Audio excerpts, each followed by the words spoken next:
कौन हो तुम और क्या चाहते हो मुझसे? पैसे चाहिए? बोलो। ड्रग्स चाहिए? लड़की चाहिए? तुम कुछ बोलते क्यों नहीं हो? मुझे इस तरह से क्यों बांध रखा है? एक शख्स को किसी ने हवा में हाथ पैर बांध कर लटकाया हुआ था और उसके ठीक नीचे एक बड़े से टब में मोम उबल रही थी, जिसकी भाप से ही ऊपर बंधा वो शख्स धीरे धीरे झुलस रहा था, जोर जोर से चीख रहा था, पर उसके आसपास कोई भी नहीं था जो उसकी चीखें सुन उसकी मदद के लिए आ पाता। इस पर भी उस शख्स के जिस्म पर जगह जगह कटने के निशान थे, जिनसे टपका खून ठीक उसके नीचे उबल रहे मोम को लाल कर रही थी। लगातार खून का गिरना, इस पर से उबलती मोम की झुलसती भाप से वो शख्स अधमरा हो गया था। जब उससे अपना दर्द बर्दाश्त नहीं हुआ तो वो बेहोश होने लगा था कि तभी एक नकाबपोश शख्स कमरे में आया और ऊपर बंधे उस शख्स को देख मुस्कुराते हुए कहा, तो मिस्टर सिंघानिया, कैसे आप? मैं उम्मीद करता हूँ मैंने आपको ज्यादा तकलीफ नहीं दी होगी। भला मौत से अच्छी शांति किसको मिली आज तक? तुम मेरे साथ ऐसा नहीं कर सकते। तुम्हें अंदाजा भी नहीं है कि मैं कितना खतरनाक आदमी हूँ। अगर मैं जिंदा बच गया ना तो तू सोच भी नहीं सकता मैं तेरा क्या हाल करूंगा। मरने से पहले इतना गुस्सा करना ठीक नहीं होता। चुपचाप से हवा में लटके रहो, जल्दी तुम ऊपर चले जाओगे। ये सुनते ही सिंघानिया और जोर से छटपटाने लगा था और चीख चीख कर मदद के लिए चिल्ला रहा था कि तभी नकाबपोश शख्स ने अपनी जेब से लाइटर निकाल पहले तो अपनी सिगरेट जलाई और फिर उसी लाइटर से एक मोमबत्ती जला एक रस्सी के नीचे रख दी, जिससे वो सिंघानिया हवा में लटका हुआ था। जैसे जैसे वो रस्सी जल रही थी, सिंघानिया इंच इंच कर नीचे आता जा रहा था। नहीं, ऐसा मत करो। आखिर मेरी गलती क्या है? मैंने तुम्हारा इससे पहले सिंघानिया अपनी बात पूरी करता, वो एक झटके में खौलती हुई मोमबत्ती में जा गिरा। उसकी आखिरी चीख भी उसके अलावा और कोई नहीं सुन पाया। अरे साहब, क्या बताएं, बड़ी मनहूस पेंटिंग है। जो ही को भी इसे खरीदने की सोचता भर है, उस साला कहाँ गायब हो जाता है, कुछ पता नहीं चला। 3 लोगन का खबर तो हमें सुन लिए। एक दिन आए बोले पेंटिंग चाहिए, फिर अगले दिन गायब, फिर कभी दिखे ही नहीं, ना यहाँ और ना ही दुनिया में। अच्छा, ऐसा क्या है इस पेंटिंग में? देखने में तो किसी खूबसूरत लड़की की लगती है।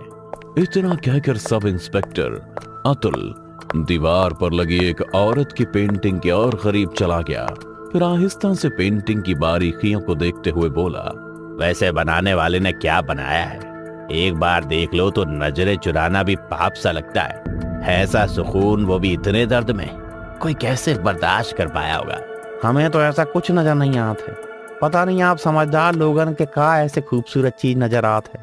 एक लड़की है, शायद 6 से 8 महीना पेट से है, जिसने अपने एक हाथ में गुलाब और चाकू को एक साथ में पकड़ रखा है, और चाकू की वजह से उसके हाथ से गिरता खून एक बच्चे के दूध पीने वाले प्याले में इकट्ठा हो रहा है, और दूसरे हाथ में एक मोमबत्ती पकड़ी हुई है। अब इसके अलावा इसमें ऐसी कौन सी खास बात है, हमको नहीं पता। इसीलिए तो तू चौकीदार है बंसी, और मैं एक सब इंस्पेक्टर। अब जल्दी से इसे पैक करवा, मुझे इसके असली मालिक तक भी पहुंचानी है। साला कभी दलाल तो कभी चौकीदार तो कभी पोस्टमैन। मिनिस्टर लोग साले पुलिस वालों को समझते ही नहीं है। आप चिंता मत करिए, मैंने बोल दिया है, लोग अभी आते ही होंगे इसे पैक करने के लिए। आइए, जब तक मेरे कमरे में एक कप चाय पीते। चौकीदार बंसी सब इंस्पेक्टर अतुल से कहता हुआ उसे अपने कमरे में ले गया। दोनों बैठकर चाय पीने लगे। फिर कुछ और बातें भी हुई और आखिर में सब इंस्पेक्टर अपनी मंजिल की ओर चल दिया। पुलिस जीप की सीट पर पेंटिंग पड़ी थी और अतुल हवा से बातें करता हुआ जीप दौड़ाए जा रहा था। रास्ता सुनसान था। शाम रात की चादर ओढ़ रही थी। जिस रास्ते से अतुल जा रहा था उसके आसपास सिर्फ खेत ही खेत थे, जिसमें कमर तक धान की बालियां थीं, जिनके ऊपर जुगनू मंडरा रहे थे। अतुल भी गाना गुनगुनाते हुए जा रहा था कि अचानक ही उसने इतनी जोर की ब्रेक लगाई कि वो खुद शीशा तोड़ बाहर गिरने को हो गया था। ये रास्ते पर इतना बड़ा पेड़ कैसे गिर गया? ना कोई आंधी ना तूफान, कहीं किसी की कोई साजिश तो नहीं है ये? अतुल खुद से कहता हुआ कमर पर बंधी रिवॉल्वर निकाल जीप से बाहर आ गया और चौकन्ना हो वो धीमे कदमों से आगे बढ़े जा रहा था कि अचानक ही पीछे से किसी ने उसके सिर पर हमला किया, जिससे अतुल मौके पर ही बेहोश हो गया। जब उसकी आंख खुली तो पहले से उसे किसी की चीख सुनाई दे रही थी, पर उसके सिर में अभी भी चोट का दर्द गूंज रहा था। और किसी तरह उसने जब अपना होश संभाला तो देखा उसके सामने एक शख्स हवा में बंधा हुआ है और ठीक उसके नीचे एक बड़ा बर्तन है जिसमें मोम उबल रही थी, जिसकी भाप भर से हवा में लटका वो शख्स झुलस रहा था। कौन हो तुम और मुझे इस तरह क्यों बात रखा है? मैं तुमसे बात कर रहा हूँ, मुझे दर्द हो रहा है, तुम सुन क्यों नहीं रहे हो? हवा में लटके उस शख्स की आवाज सुन अतुल उसको पहचान गया था। वो मिस्टर कपूर थे, जिनके यहाँ sub inspector Atul painting deliver करने जाना था। पर मिस्टर कपूर की नजरें अतुल पर नहीं बल्कि कहीं और थी। और जब अतुल ने मिस्टर कपूर की नजरों का पीछा किया तो देखा कि एक शख्स कोने में खड़ा पेंटिंग को देख रो रहा है। सारे मामले को जान अतुल मौका देख वहां से निकलने को हुआ तो उसे अपने पास कुछ गीला महसूस हुआ। वो इसे नजरअंदाज कर वापस से उठने को हुआ कि जोर की चीख के साथ वापस अपनी जगह पर ही बैठ गया। वो चीख दर्द की थी। किसी ने उसकी किडनी में चाकू धंसा रखा था। अरे मुझे तो लगा था कि तुम होश में आते ही बोलोगे, पर तुम तो चीखने लगे। एक नकाबपोश आदमी आहिस्ता कदमों से अतुल की ओर चला रहा था। वो अतुल के पास आकर उसके जख्म को ध्यान से देखते हुए बोला, खामखा तुम इसका हिस्सा बन गए। पुलिस वालों की जिंदगी ऐसी होती है, कभी दलाल, कभी चौकीदार तो कभी पोस्टमैन। बस पुलिस का काम छोड़कर तुम सब करते हो। नकाबपोश की बात सुन अतुल का माथा ठनक गया था। उसने कुछ सोचते हुए बस इतना कहा, बंसी तू है इस नकाब के पीछे? बंसी का नाम सुनते ही उस नकाबपोश शख्स ने अतुल की किडनी में धंसे चाकू को आहिस्ते से और अंदर दबाते हुए कहा, बंसी नहीं, आर्टिस्ट सत्या, महान चित्रकार सत्या। सत्या अपने दांत भींचते हुए अतुल की किडनी में चाकू को और अंदर धंसाता जा रहा था, जिससे अतुल को इतना दर्द हो रहा था जिसकी कोई इंतहा नहीं थी। वो सत्या के चेहरे पर नाखून मारता हुआ एड़ियां रगड़ रहा था, जिससे सत्या का नकाब हटकर नीचे गिर गया। नकाब हटते ही अतुल का शक यकीन में बदल गया था। नकाब के पीछे बंसी था जो खुद को सत्या कह रहा था, मगर अतुल ने अपना दर्द बर्दाश्त करते हुए आखिरकार सत्या से पूछ ही लिया, तो इससे पहले जितने भी लोग इस पेंटिंग के नाम पर मारे गए उन सब का कत्ल तुमने किया था? अरे पर क्यों? ऐसा क्या है इस पेंटिंग में, क्यों तुम इसे किसी और की नहीं होने देते?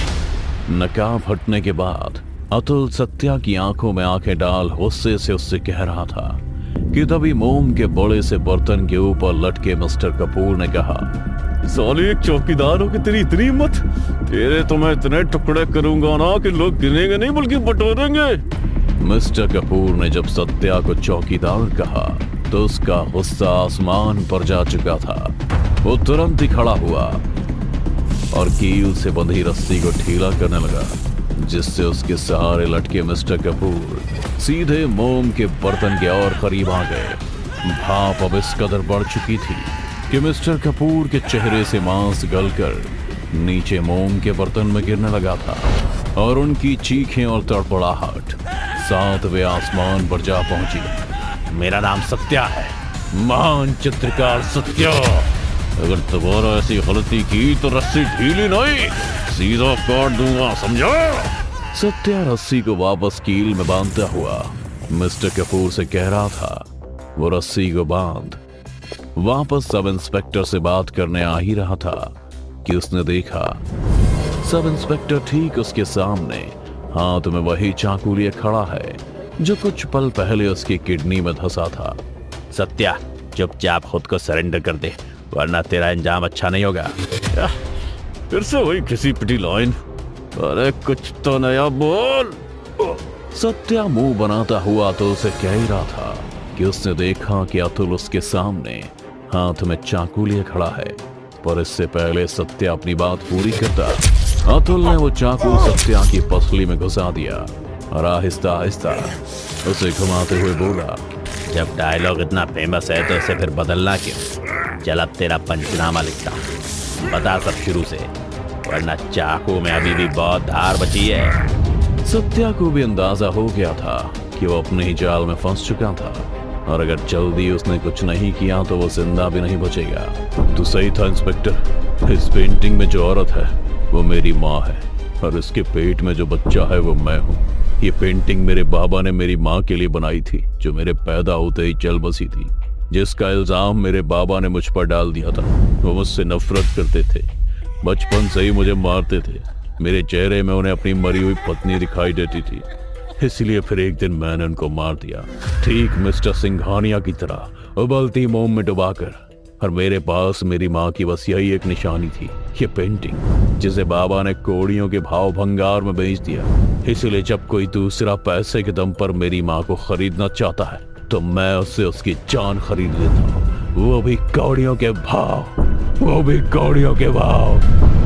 इसलिए तू ये पेंटिंग खरीदने वाले को पहले ही मार देता है ताकि तू अपनी माँ से अलग ना हो पाए। तू सच में एक दरिंदा है जिसको सलाखों के पीछे होना चाहिए। सत्या और अतुल दोनों बात ही कर रहे थे कि तभी मिस्टर कपूर ने तड़पते हुए कहा, हेल्प मी प्लीज।